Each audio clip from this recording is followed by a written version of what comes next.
আগুনে পুড়ে ভস্মীভূত হয়ে যাওয়া দাসপুরের ধূপের ফ্যাক্টরি পরিদর্শনে পশ্চিম মেদিনীপুর জেলা শাসক খুরশিদ আলী কাদরে পুরো পরিস্থিতি খতিয়ে দেখে সংবাদ মাধ্যমকে বললেন, বিষয়টি নিয়ে সরকার গুরুত্ব সহকারে দেখছে।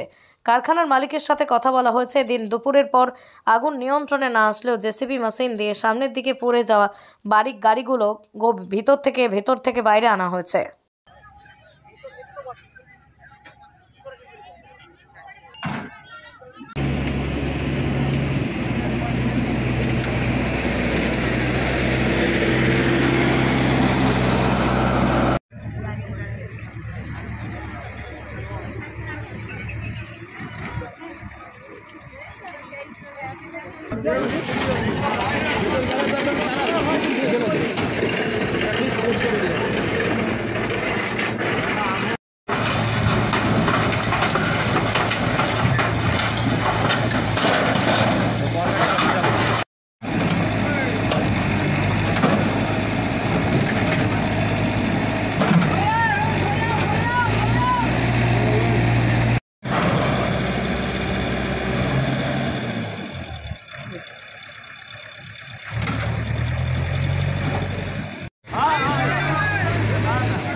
আমাদের সমস্ত টিম এখানে আছে, এসডিও থেকে শুরু করে ভিডিও থেকে শুরু করে সমস্ত ফায়ার টেন্ডার্স আছে।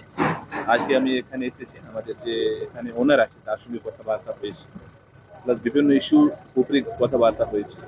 এ নিয়ে গভর্নমেন্ট একটু খুবই সেন্সিটিভ আছে, প্লাস যত পসিবিলিটি আছে সেটা আমি দেখছি কীভাবে করা যাবে। Plus as of now things are under control. Plus যে ইস্যুস আছে সেটা আমাদের যে মালিক আছে আমাকে জানিয়ে দিয়েছে, আমি দেখছি। Thank you.